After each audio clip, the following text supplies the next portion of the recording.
मित्रांनो नमस्कार. ज्ञानज्योती एज्युकेशन मध्ये तुमचं स्वागत आहे. मित्रांनो, ॲज प्रॉमिस्ड दर शनिवारी आपल्या YouTube वर करंट अफेअर्सचे व्हिडिओ आपण अपडेट करतो आणि त्याच सिरीज मध्ये आज हा आपला व्हिडिओ. हा जो आपला व्हिडिओ आहे त्यामध्ये आपण पूर्व आणि मुख्य परीक्षा दोन्ही दृष्टिकोनातून जिथे आपल्याला जमेल तितके करंट अफेअर्स आपण देण्याचा प्रयत्न करतो. याचा उद्देश म्हणजे येणारी राज्यसेवा परीक्षा जी 28 सप्टेंबरला नियोजित आहे आणि मुख्य परीक्षा जी जानेवारी फेब्रुवारी मध्ये आपण म्हणून अंदाजित होईल, यामध्ये पूर्व आणि मुख्य परीक्षेच्या दृष्टिकोनातून तुम्ही एखादा करंट अफेअर्स कसा प्रिपेअर केला पाहिजे, कोणते महत्त्वाचे मुद्दे आहेत जे तुम्हाला समजले पाहिजे, हे सगळेच्या सगळे आपण या व्हिडिओ थ्रू सांगण्याचा प्रयत्न करतो.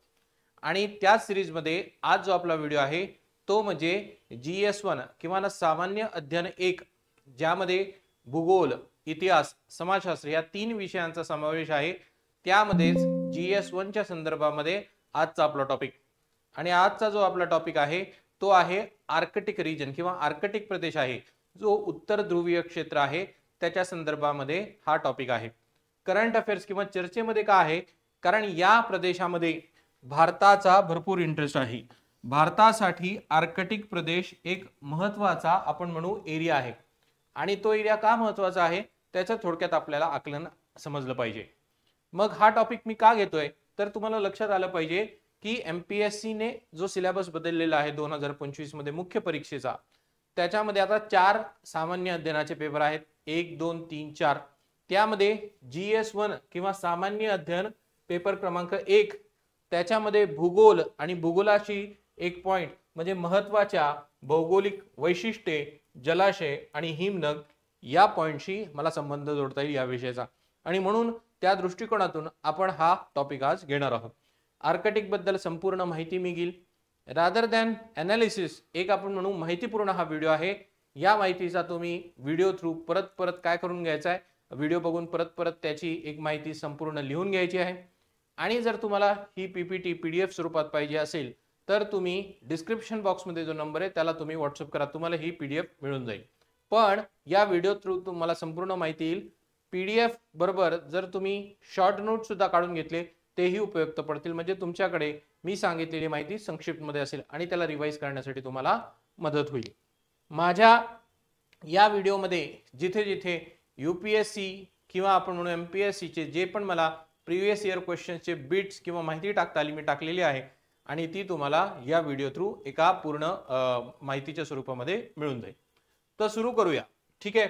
थोडक्यात उत्तर ध्रुवाला दिसणारा आपला आर्कटिक प्रदेश जो परमनंटली अंडर फ्रॉस्ट कंडिशन आहे, परमाफ्रॉस्ट म्हणजे बर्फाच्छादित क्षेत्र आहे. या आर्कटिक प्रदेश मध्ये अशा गोष्टी सुद्धा दिसतात. ठीक आहे. याला आपण काय म्हणतो? याला आपण म्हणतो ऑरोरा बोरिओलिस. ऑरोरा बोरिओलिस. ठीक आहे. अवकाशात दिसणाऱ्या या अशा सुंदर पद्धतीचे पॅटर्न्स आर्कटिक किंवा आपण म्हणू अक्षवृत्तीय ज्यांची जास्त आहे 60-66 डिग्रीच्या वर जे पण देश आहेत तिथे हा पॅटर्न दिसून येतो, ऑरोरा बोरिओलिस. याच्यावर सुद्धा प्रश्न आहे. तर आपल्याला आर्कटिक प्रदेश, आता आर्कटिक प्रदेश म्हटल्यानंतर आर्कटिक वर्तुळ म्हटल्यानंतर साधारणपणे 66.5 डिग्री सेल्सिअस नॉर्थ उत्तरेला जो अक्षवृत्त आहे त्याला मी आर्कटिक वर्तुळ किंवा आर्कटिक सर्कल असं म्हणतो. त्या आजूबाजूला किंवा त्या आर्कटिक वृत्तळाच्या आजूबाजू मध्ये जो पण हा मला क्षेत्र दिसो त्याला मी आर्कटिक प्रदेश असं म्हणेल. आर्कटिक प्रदेश मध्ये आपल्याला जे पण बर्फ दिसतोय तो बर्फ म्हणजे आपण म्हणू गोठलेलं पाणी आहे बरं का. आर्कटिक आणि अंटार्क्टिका मध्ये हा फरक लक्षात घ्या.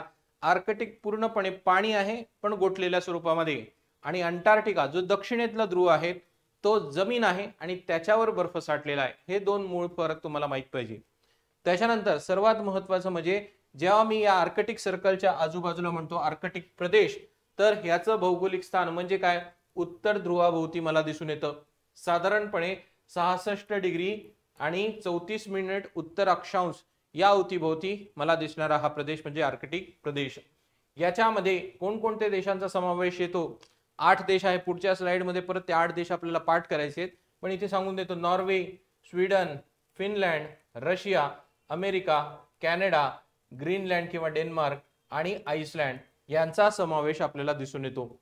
या चित्रामध्ये तुम्हाला मॅपिंग थ्रू समजेल, नाही तर पुढे मी एक अजून छान फोटो टाकलेला आहे ते सुद्धा तुम्ही समजू शकतात.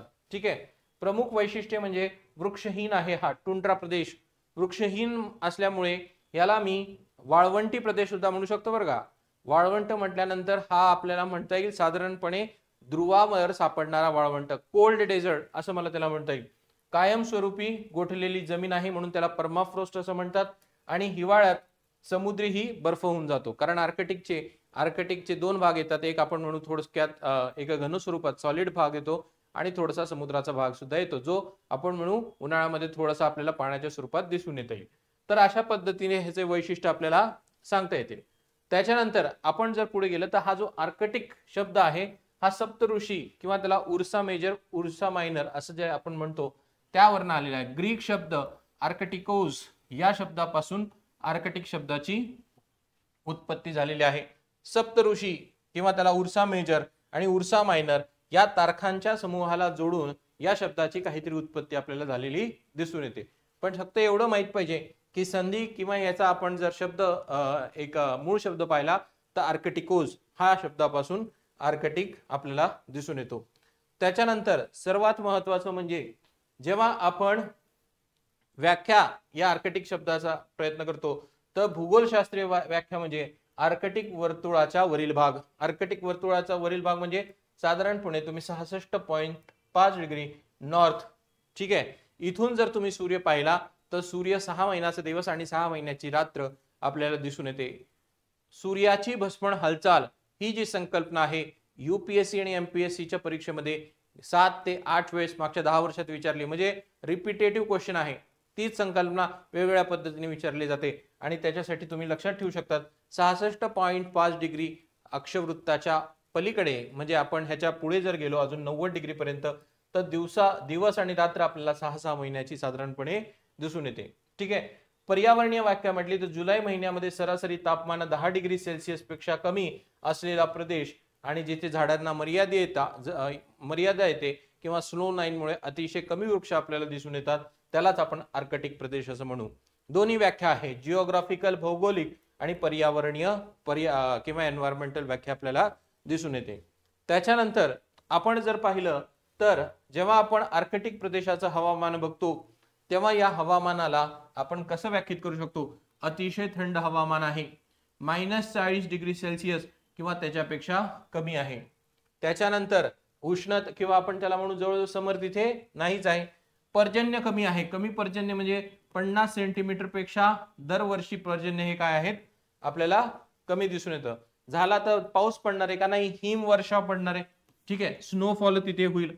आणि जो किनारी भाग आहे तो किनारी भाग आर्कटिकचा तुलनेमध्ये उबदार आहे. मध्यभागीमध्ये आपण गेलो तर मध्यभागीमध्ये अतिशय जास्त थंडीचा भाग आपल्याला दिसून येतो आणि किनारी भाग थोडासा उबदार आपल्याला दिसून येतो. ठीक आहे. तर हे आपल्याला माहित असलं. हा जो मध्यभागचा भाग आहे, हा मध्यभागी जो भाग आहे त्याला आपण काय म्हणायचं परत, परमाफ्रोस्ट. परमाफ्रोस्ट म्हणजे आपण काय म्हणू शकतो की हा कंटिन्युअसली अंडर बर्फ आहे. ठीक आहे. इथे नेहमी बर्फ आपल्याला दिसून येतो आणि गोठलेला बर्फ दिसून येतो. ठीक आहे. लक्षात घ्या, आर्कटिक आणि अंटार्क्टिक आपण जर पाहिलं तर प्लिस्टोसिन कालखंडामध्ये जे हिमयुग होतं त्याचे हे सर्वात मोठे दोन पुरावे आहेत. प्लिस्टोसिन कालखंडामध्ये सगळ्या पृथ्वीवर बर्फ होतं आणि हा बर्फ हळूहळू निघून गेला. हे मी कसं सांगू शकतो, कारण आर्कटिक आणि अंटार्क्टिका सारखे प्रदेश मला माझ्या पृथ्वीवर दिसून येतात. त्याच्यानंतर आपण जर पुढे पाहिलं तर जागतिक तापमान वाढीचा आर्कटिक प्रदेशावर भरपूर प्रभाव झालेला आहे. लक्षात घ्या, या वाक्याला मी दुसऱ्या पद्धतीने सुद्धा सांगू शकतो की जगाचं तापमान नियंत्रित करण्यासाठी आर्कटिक प्रदेश सुद्धा कारणीभूत आहे आणि जगाच्या वाढत्या तापमानाला प्रभावित जे प्रभाव पडलेला आहे तो आर्कटिक प्रदेशावरही पडलेला आहे. म्हणजे थोडक्यात सांगायचं झालं तर Arctic affects earth's climate and earth's climate have even affected Arctic region. लक्षात घ्या, त्याच्यामध्ये आपण जर पाहिलं तर कोणता बर्फ आपल्याला काय दिसून येतो, तर बर्फ वितळणे दिसून येतो. समुद्रातील बर्फ आणि ग्रीनलँड मधला जो हिमखंड आहे तो काय केलेला आहे, पूर्णपणे आपल्याला साधारणपणे वितळलेला दिसतो. आणि याच्या संदर्भामध्ये आपल्याला एक शब्द लक्षात ठेवायचा आहे आणि तो म्हणजे झॉम्बी आईस. कोणता शब्द आहे मित्रांनो, झॉम्बी आईस. झॉम्बी म्हणजे अशा प्रक्रियेना, अशा गोष्टींना तिथे प्रतिक्रिया दिली गेली आहे जे कुठून त्यांची उत्पत्ती झाली समजत नाही, कुठून तरी मोठा बर्फाचा तुकडा वाहून येतो आणि समजत नाही, म्हणून झॉम्बी आईस सारखी आपल्याला घटना सध्या काळामध्ये दिसत आहे. आर्कटिकच्या खाली भरपूर मिथेन वायू आहे बरं का. म्हणजे तुम्ही जर पाहिलं तर आर्कटिक मध्ये कधी कधी शास्त्रज्ञ असं छिद्र करतात आणि काडी लावतात, तर असा गॅस सारखा तिथे पेट घेतो, कारण आतमध्ये मिथेन वायू दडलेला आहे. उद्या हा बर्फ वितळला तर हा सगळा मिथेन वायू बाहेर येईल आणि पृथ्वीचं तापमान अधिकाधिक वितळेल. हा सुद्धा एक मोठा धोका आहे वितळण्याचा. आणि ध्रुवीय प्रवर्धन किंवा त्याला आपण पोलार एम्प्लिफिकेशन असं म्हणतो. पोलार एम्प्लिफिकेशन म्हणजे जे ध्रुवीय आहेत त्याच्यामुळे होणाऱ्या जास्त आपण म्हणू एक इंटेन्सिव्ह घटना, त्याच्यामुळे होणाऱ्या हिमवृष्टी किंवा आपण म्हणू सर्वात जास्त तिथून येणारे कोणतं तरी वादळ वारं अशा गोष्टींसाठी संदर्भात हा पोलार एम्प्लिफिकेशन आपल्याला दिसून येतं. हे पोलार एम्प्लिफिकेशन सुद्धा एक टॉपिक आहे जे आपण परत एका व्हिडिओमध्ये डिटेलमध्ये घेऊन घेऊ. त्याच्यानंतर आपण जर पाहिलं तर आपल्याला आर्कटिक मध्ये ज्या वनस्पती असतील त्या कशा दिसतील, टुंड्रा वनस्पती दिसून येतील. टुंड्रा वनस्पती म्हणजे मोठे मोठे झाडांपेक्षा आपल्याला झुडपं दिसतील, लहान झुडपं, उदाहरण अर्थ बेअरबेरी. त्याच्यानंतर शेंडा गवत, शैवाळ आणि विविध प्रकारची शेवाळी. झाडे नसतातच का, कारण की झाडांना पाणी लागतं आणि पाणी तिथे बर्फ होऊन गेलेलं आहे, ते आपल्याला लिक्विड फॉर्म मध्ये द्रव स्वरूपात दिसत नाही, म्हणून ते झाडं तिथे उगू शकत नाही. म्हणून त्याला आपण काय म्हणणार आहोत, एक पद्धतीचं वाळवंटच आहे, जणू काही वाळवंटच आहे. ठीक आहे. वनस्पती जमिनीची अगदी जवळ वाढतात आणि लहान वाढीचा आपल्याला इथे दिसून येतो. थंडी व कमी प्रकाशासाठी विशेष आपण म्हणू जुळवणी करून घेतलेली आहे. म्हणजे इथे आपल्याला परिस्थितीमध्ये एक गोष्ट लक्षात घ्यायची आहे, ती म्हणजे अनुकूलता, ॲडॅप्टेशन. तर या वनस्पतीने या प्रदेशामध्ये काय करून घेतलेलं आहे, स्वतःला जुळवून घेतलेलं आहे, अनुकूल झालेले आहेत आणि त्यामुळे आपल्याला अशा पद्धतीचे वनस्पती दिसून येतात. त्याच्यानंतर आर्कटिक प्रदेशामध्ये आपण जर पाहिलं तर प्राणी जीवन आपल्याला शक्यतो थोडं शाकाहारी दिसतं. काही आपल्याला मांसाहारी प्राणी सुद्धा दिसून येतात, शाकाहारी आणि मांसाहारी दोन्ही. शाकाहारी प्राणी जीवनामध्ये आपल्याला हा असा दिसून येतो रेनडियर, आर्कटिक प्रदेशातील प्रमुख शाकाहारी प्राणी, जो स्थानिकीय लोकांसाठी अन्न, कपडे आणि वाहतुकीचे साधन म्हणून महत्वाचा ठरतो. याचं मीठ खाल्ले जातं, याचा आपण म्हणू याची चमडा वापर केला जातो आणि हा अतिशय महत्वाचा प्राणी आहे रेनडियर. त्याच्यानंतर आर्कटिक मध्ये सापडणारा म्हणजे मॉस्कॉकस अशा पद्धतीचा आपल्याला दिसून येतो. दाट केसांचा आवरणामुळे अतिशय थंडीत जगू शकणारा प्राणी. आणि त्याच्यानंतर आर्कटिक ससा, आर्कटिक फॉक्स सुद्धा दिसून येतो. ठीक आहे. तर बर्फात मिसळून जाण्यासाठी पांढऱ्या रंगाचा फर असलेला हा प्राणी, म्हणजे ह्याची शिकार करू शकणार नाही, आपण म्हणू ह्याला तो एक हा त्याचा पांढरा रंग संरक्षण करतो. त्याच्यानंतर आर्कटिक प्रदेशामध्ये आपण जर पाहिलं तर मांसाहारी प्राणी कोणते सापडतात, तर सर्वात महत्वाचा प्राणी म्हणजे पोलार बियर, ध्रुवीय अस्वल असं त्याला म्हणतो. आर्कटिक प्रदेशातील सर्वात मोठा मांसाहारी प्राणी जो मुख्यतः सील्सवर आपण म्हणतो शिकार करतो. ठीक आहे. म्हणजे साधारणपणे सी लायन्स, त्याच्यानंतर सील मासे यांचा शिकार करणारा हा प्राणी आहे. हायबरनेशन म्हणजे स्वस्थन प्रक्रियेमध्ये हा जातो. 8 महिने पूर्णपणे निद्रा अवस्थेमध्ये असतो आणि 4 महिना जेव्हा थोडंसं तापमान होतं तेव्हाच हा काय करतो आपल्याला हे दिसून येतं. म्हणजे हे प्राण्याच्या संदर्भामध्ये समास्थापन किंवा त्याला आपण होमिओस्टॅसिस असं म्हणतो. होमिओस्टॅसिस म्हणजे काय, होमिओस्टॅसिस म्हणजे तुम्हाला लक्षात घ्यायचंय की बदलत्या बाह्य वातावरणाला जो आपण म्हणू शरीरामध्ये होणारा बदल आहे तो म्हणजे होमिओस्टॅसिस. ठीक आहे. जसं आपण पाहिलं की आपल्याला उन्हाळ्यामध्ये बाहेर फार बेडकं दिसत नाही का, कारण ते जमिनीखाली गेलेले असतात आणि जसा पावसाळा येतो बेडकं बाहेर येतात. हा सुद्धा एक होमिओस्टॅसिसचा प्रकार आहे. तसाच इथे आपल्याला उलटा प्रकार दिसतो. हिवाळ्यात हे निद्रा अवस्थेत जातात कारण हिवाळा एकदम डेंजर असो आणि जेव्हा उन्हाळा येतो तेव्हा हे बाहेर येतात. ठीक आहे. त्याच्यानंतर हिम पक्षी, स्नोवी आऊल असं म्हणतो, पांढऱ्या रंगाचा शिकारी पक्षी जो लेमिंग्स आणि इतर लहान प्राण्यांची शिकार करतो. त्याच्यानंतर आर्कटिक फॉक्स, आर्कटिक कोल्हा आणि लांडगा. आर्कटिक कोल्हा किंवा आर्कटिक लांडगा हे प्रमुख भूमीवर शिकारी प्राणी आपल्याला आहेत. ठीक आहे. आपल्याला एक माहिती आहे की एक कुत्र्याची जात जर्मन शेफर्ड हा या आर्कटिक फॉक्सचाच काहीतरी आपण मिक्स ब्रीड असं समजू शकतो. तर शाकाहारी, मांसाहारी, वनस्पती थोडक्यात आपण माहिती समजलेली आहे. त्याच्यानंतर प्राणी जीवन समुद्रात सस्तन प्राणी कोणकोणते आहेत, तर नारवाल्स. ठीक आहे. अशा पद्धतीचा हा प्राणी. एक लांब सरळ दाताने ओळखले जाणारे समुद्रातील युनिकॉर्न अशा पद्धतीचा प्राणी दिसून येतो। त्याच्यानंतर बेलुगा डॉल्फिन्स, ठीक आहे, हा पांढऱ्या रंगाचा आणि विशिष्ट आवाज काढणारा डॉल्फिन आहे। बेलुगा डॉल्फिन्स भारतामध्ये सुद्धा डॉल्फिन सापडतो बरं का, त्याचं नाव सगळ्यांना माहिती आहे, सुसू। हा जो भारतामधला डॉल्फिन आहे तो गँगेटिक डॉल्फिन्स, जो सिंधू नदी, गंगा नदी आणि ब्रह्मपुत्रा नदी सापडतो, पण हा बेलुगा डॉल्फिन आर्कटिक मध्ये आपल्याला दिसून येतो। त्याच्यानंतर ओरका, किलर वेल म्हणून ओळखले जाणारा शिकारी समुद्र सस्तन प्राणी, आणि त्याच्यानंतर ज्याला शिकार करून खाणारा ज्याची शिकार करतात तो म्हणजे सील्स आणि वॉलरस, ठीक आहे, हा वॉलरस आहे। सील्स वेगळ्या प्रकारचा दिसतो। आर्कटिक समुद्रात आढळणारे हे फिन फुटेड सस्तन प्राणी मॅमल्स आहेत। तर अशी प्राणीसृष्टी सुद्धा आपल्याला आर्कटिक समुद्रामध्ये दिसून येते। आता आर्कटिक समुद्रामध्ये साधारण जर आपण पाहिलं तर कोणकोणते नैसर्गिक संसाधनं मला दिसून येतात, कोणकोणते नैसर्गिक संसाधनं दिसून येतात, तर सर्वात जास्त जे दिसून येतं ते म्हणजे नॅचरल गॅस, नैसर्गिक वायू हा पहिल्या नंबरला, नैसर्गिक वायू हा पहिल्या क्रमांकावर सर्वात मोठा आपल्याला संसाधन दिसून येतो। त्याच्यानंतर दुसरा जो आहे तो म्हणजे गोड पाण्याचे साठे, तो म्हणजे काय, गोड पाण्याचे साठे। त्याच्यानंतर तिसऱ्या नंबरला विविध खनिज आपल्याला दिसून येतात, मिनरल्स। त्याच्यानंतर चौथ्या नंबरला आपल्याला दिसून येतात मासेमारी। त्याच्यानंतर पाचव्या क्रमांकाला आपल्याला दिसून येतात जंगले, आणि त्याच्यानंतर सहाव्या क्रमांकाला मला दिसून येतात तेल, ऑइल, ठीक आहे। तर हे सगळेच्या सगळे संसाधन आहेत। हे सगळेच्या सगळे संसाधन जेव्हा मी तुम्हाला सांगतोय याचा अर्थ भारतासाठी हे एक आता महत्त्वपूर्ण ठिकाण असेल। भारत आर्थिक दृष्टिकोनातून आर्कटिक का महत्वाचा, हे मुद्दे म्हणजे हा चार्ट आहे मित्रांनो। त्याच्यानंतर तेल, वायू, खनिज, गोड्या पाण्याचे साठे, मासेमारी, उप आर्कटिक जंगलामधले आपण जंगल पृथ्वीवरील एक मोठा वन्य प्रदेश आहे। पृथ्वीच्या अंदाजे जे गोड पाण्याचा आपण साठा म्हणतो ना, जो गोड पाण्याचा आपण साठा म्हणत आहे तो साधारणपणे 20% 20% साठा हा इथे आहे। म्हणजे पाण्याच्या समस्याला दूर करण्यासाठी कोणता प्रदेश आपल्याला मदत करेल, तर तो आर्कटिक प्रदेश। त्याच्यानंतर पुढे जर आपण गेलो तर आपल्याला आदिवासी लोक सुद्धा दिसतात, प्राचीन संस्कृती दिसून येतात। आपल्याला आर्कटिक स्मॉल टूल परंपरा दिसून येते।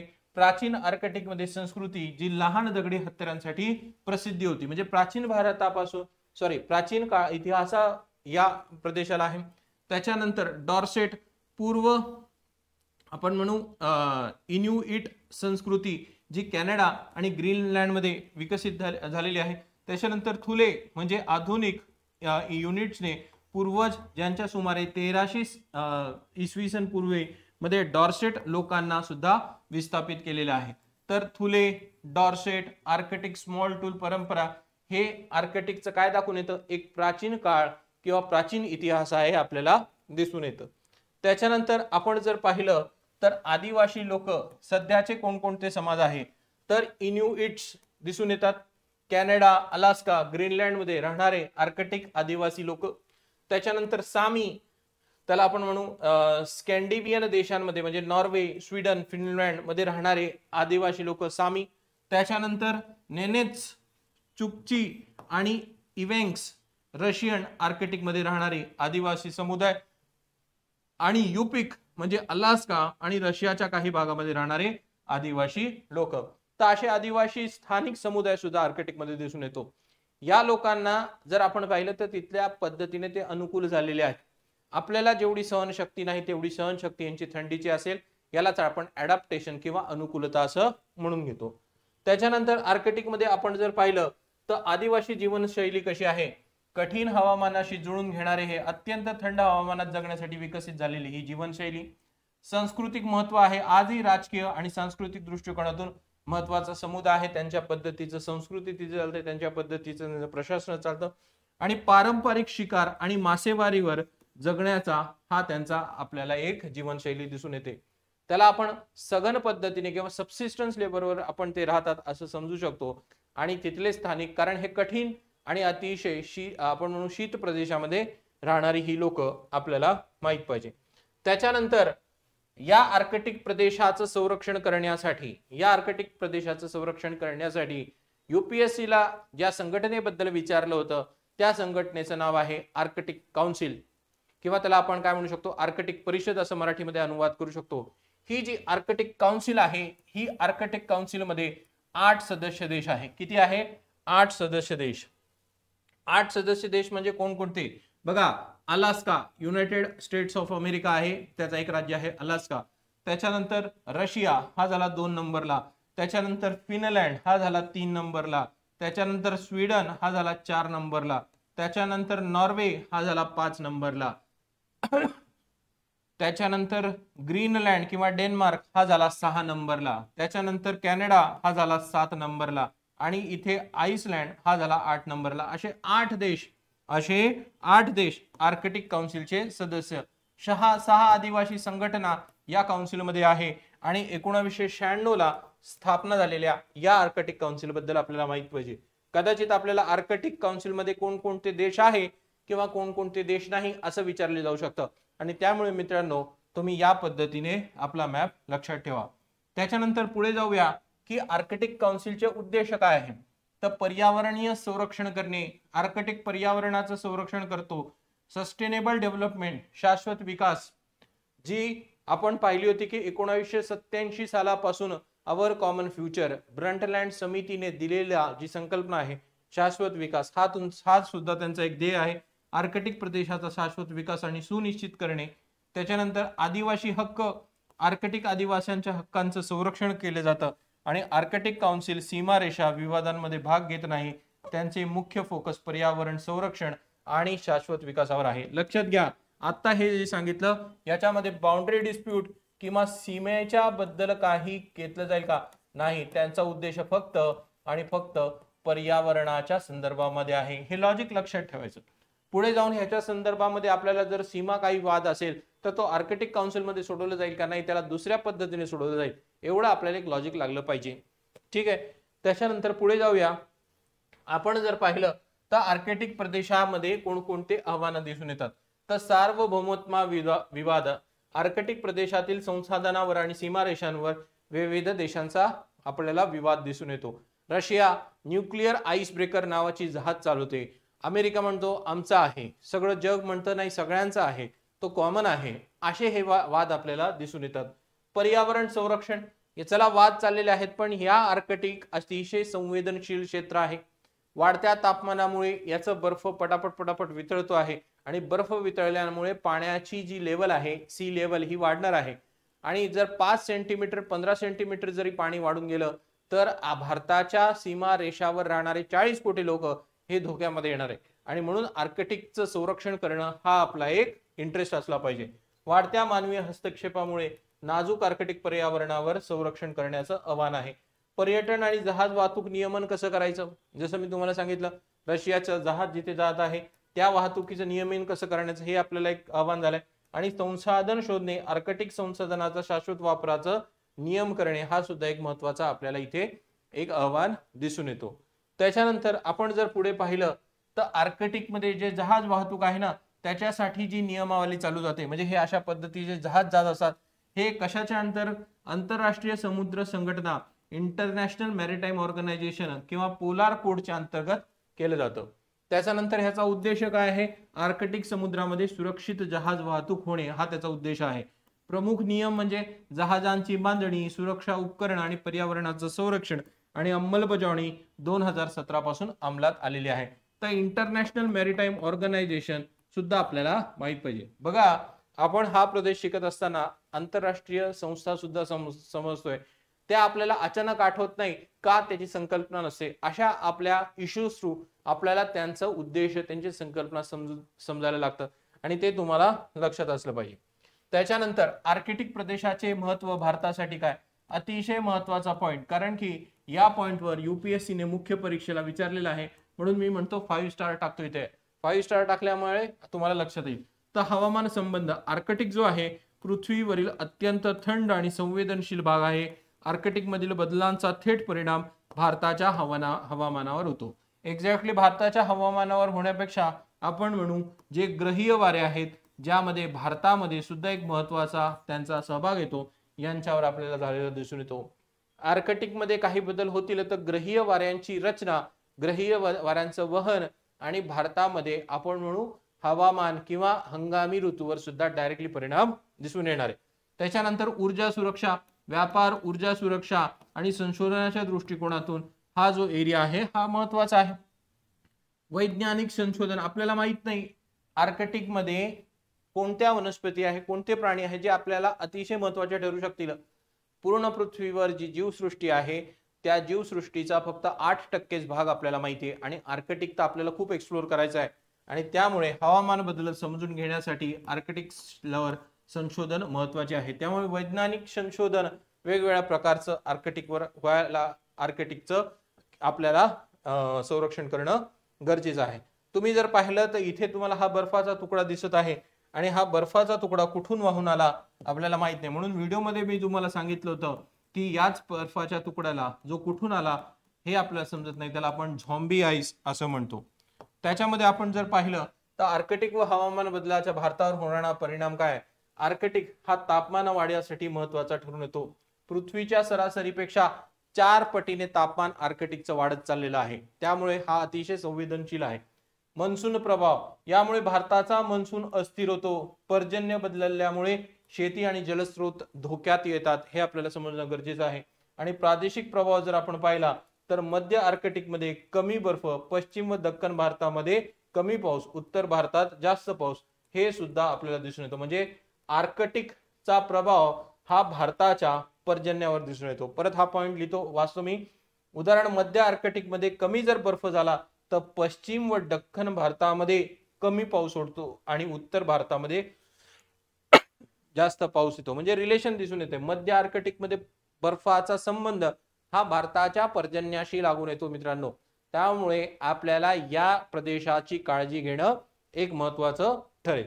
त्याच्यानंतर आपण जर पाहिलं तर भारतासाठी आर्कटिक मधील ऊर्जा स्त्रोत व भारत का बरं महत्वाचा आहे?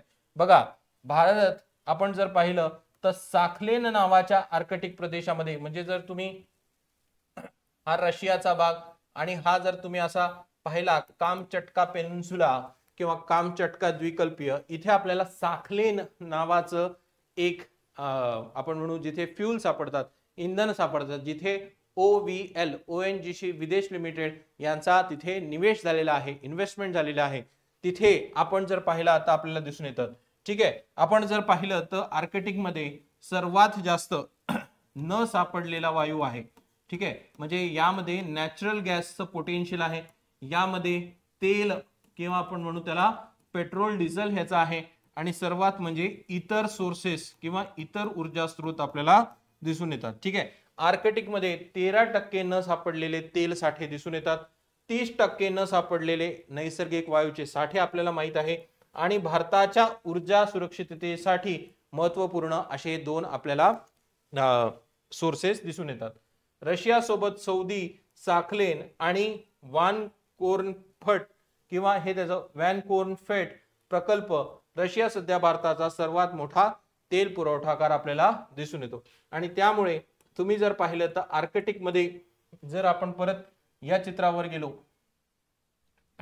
या चित्रावर आपण जर गेलो तर आपल्याला दिसून येतं की रशियाला जर आपण मित्र केला तर रशिया हा आर्कटिकचा भरपूर भागावर काय करू शकतो, ऍक्सेस करू शकतो, कारण इथून सगळीकडनं जाता येईल आणि त्यामुळे तेल पुरवठा आर्कटिक आपल्याला करू शकतो, हे आपल्याला माहित असणं गरजेचं आहे. ठीक आहे, पुढे व्यापार आपण जर पाहिला, व्यापार आणि उत्तर सागरी मार्ग म्हणजे नॉर्थ साइडचा जो एरिया आहे तर 40% प्रवास वेळ कपात करू शकते. अलग लक्षात कसा वेळ कपात होऊ शकते बघा, आर्कटिक मधनं जर आपल्याला रस्ता मिळाला जायला है ना, जे आपल्याला असं फिरून जावं लागतं ते असे डायरेक्ट आपल्याला रशिया पासून कॅनडाला, रशिया पासून अमेरिकेला, हे असे मार्ग आपल्याला टाकता येईल, असं एक सुझाव किंवा असा एक अंदाज परतवलेला आहे.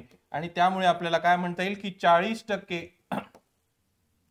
40% वेळ आपल्याला कमी होऊ शकतो. जवळजवळ 37 मिलियन टन वाहतूक आपल्याला इथून जाऊ शकते.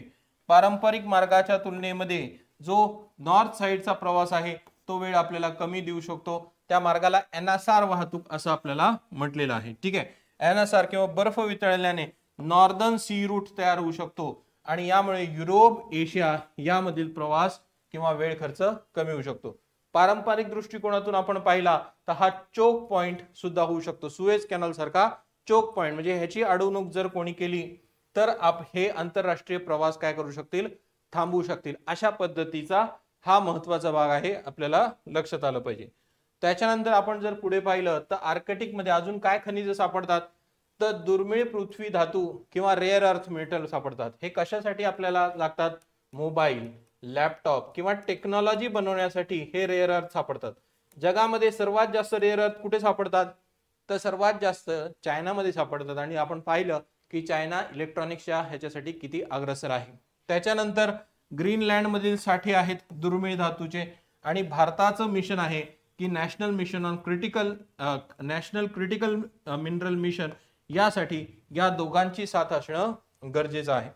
त्याच्यानंतर आपण जर पुढे पाहिलं तर वैज्ञानिक संशोधनातील भारताला काय काय संधी घेतलेली आहे, तर आर्कटिक मध्ये हिमाद्री नावाचं काय केलेलं आहे, आपण स्टेशन बांधलेलं आहे. स्वालबार्ड नॉर्वे इथे आपण हे स्टेशन बांधलेलं आहे. आर्कटिक हिमालय साम्य किंवा आर्कटिक आणि हिमालय यामध्ये साम्य आहे, कारण third pole of the country, जगातला तिसरा ध्रुव हा हिमालयाला म्हणतात. आर्कटिक आणि अंटार्क्टिक हे पहिले दोन झाले आणि तिसरा हिमालय, म्हणून हिमालय बद्दल आपल्याला माहिती आहे, त्यामुळे आर्कटिक बद्दल आपल्याला माहिती अजून समजू शकते. भारत आणि नॉर्वे हे सहकार्य करत आहेत संशोधनासाठी, आपल्याला माहित पाहिजे. त्याच्यानंतर आपण जर पुढे पाहिलं तर आर्कटिक मधील आजच्या ज्या समस्या आहेत त्या कोणकोणत्या आहेत, तर सर्वात पहिले आपल्याला समजता येईल की तापमान वाढ, 4 पटीने आर्कटिक समुद्रामध्ये तापमान वाढ होताना दिसून येते. परिणामी काय होऊ शकते, सी लेवल राईज आहे, मिथेन त्यातनं बाहेर निघू शकतो.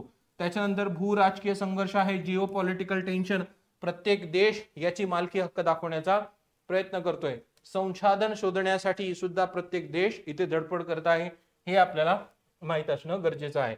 त्याच्यानंतर आर्कटिक मधील जो जागतिक संघर्ष आहे तो संघर्ष आपल्याला रशिया नायटो स्पर्धाच्या स्वरूपामध्ये दिसून येतं. त्याच्यानंतर चीनचा दावा, चीन म्हणतो की आम्ही नियर आर्कटिक स्टेट आहोत, बघा हा संघाई आहे, आणि इथून म्हणतो हा आमचाच एरिया कारण हा जवळ आहे आम्ही, अशा पद्धतीचा सुद्धा दावा करत आहे.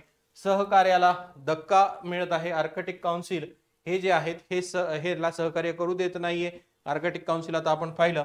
आणि युक्रेन युद्धाचा प्रभाव सुद्धा या ठिकाणी झालेला आहे.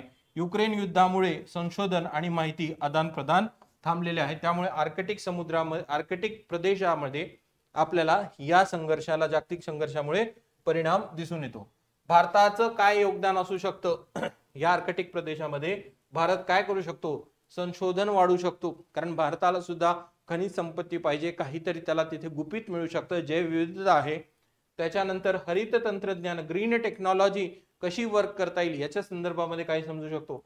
शाश्वत नियम, ठीक आहे, म्हणजे आंतरराष्ट्रीय शाश्वत संसाधन नियमावर, सस्टेनेबल रिसोर्स गव्हर्नर काम या तत्वावर भारत काम करू शकतो. आदिवासी हक्क, आपल्याला माहिती आहे की आपल्याकडे सुद्धा आदिवासी आहे आणि आर्कटिक मध्ये सुद्धा आदिवासी हक्कांचं संरक्षण करणं हे भारताचं एक योगदान असू शकतं. इंडिजिनियस राईट्स प्रोटेक्शन असं त्याला आपण म्हणू शकतो. त्याच्यानंतर आपण जर पाहिलं तर भारताची रणनीती काय असावी, कोणत्या पद्धतीने भारताने काम करावं, हिमाद्री केंद्राचा त्याने विस्तार केला पाहिजे, अजून तिथे हे केले पाहिजे, आपण म्हणता येईल अजून संशोधन केले पाहिजे, तिथे प्रोत्साहन दिलं पाहिजे.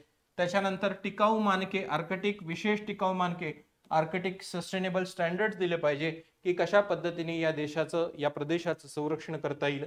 त्याच्यानंतर पायाभूत सुविधा दिला पाहिजे, सस्टेनेबल इन्फ्रास्ट्रक्चर, हरित ऊर्जा प्रोव्हाइड केली पाहिजे, पेट्रोल डिझेलने नाही तर सूर्य ऊर्जेने, हायड्रोजनने तिथे चालणारे उपकरण दिले पाहिजे. त्याच्यानंतर बहुपक्षीय सहभाग असला पाहिजे, मल्टीलॅटरल, सगळ्यांचा समावेश, सगळ्यांना घेऊन या प्रदेशामध्ये गेले पाहिजे. आणि सर्वात शेवटी जर या आर्कटिक प्रदेशाबद्दल जर आपल्याला निष्कर्ष सांगायचा म्हटला तर आर्कटिक भारतासाठी हवामान, ऊर्जा, व्यापार दृष्टिकोनातून अत्यंत महत्वाचा ठरतो. भारताने संशोधन, हरित तंत्रज्ञान आणि आंतरराष्ट्रीय सहकार्य यावर भर द्यायला हवं. शाश्वत आणि जबाबदार विकासासाठी, सस्टेनेबल अँड रिस्पॉन्सिबल डेव्हलपमेंटसाठी जागतिक नेतृत्व करणं आवश्यक आहे, लक्षात घ्या. त्यामुळे आपल्याला एक गोष्ट लक्षात समजली पाहिजे मित्रांनो, की जर आपल्या आर्कटिक याच्याबद्दल आपण जर म्हटलो तर आर्कटिक बद्दल जर आपण बघितलं तर आपल्याला एक कन्क्लुजन सुद्धा देता येईल आणि कन्क्लुजनने आपल्याला एक आपल्या आर्टिकलचं एंड करता येईल. तर आर्कटिक, आता जर UPSCचं पाहिलं तर वारंवार आर्कटिकवर प्रश्न आलेले आहेत, त्यामुळे तुम्ही हा व्हिडिओ परत बघून याची संपूर्ण माहिती घेऊन घ्या. असेच व्हिडिओ दर शनिवारी आपण तुमच्यासाठी घेऊन येऊ आणि करंट अफेअर्सचं डायरेक्शन तुम्हाला देण्याचा प्रयत्न करू. तर हा व्हिडिओ इथेच थांबूया मित्रांनो. तुम्हाला काही अडचण असेल तर डिस्क्रिप्शन बॉक्समध्ये नंबर आहे आणि तुम्हाला कोणता टॉपिक अजून पाहिजे असेल तर कमेंट सेक्शन आहे, तुम्ही दोन्हींचा वापर करा आणि तुम्हाला जो व्हिडिओ पाहिजे त्याच्यासाठी तुम्हाला तो व्हिडिओ आम्ही घेऊन येऊ. तर धन्यवाद मित्रांनो.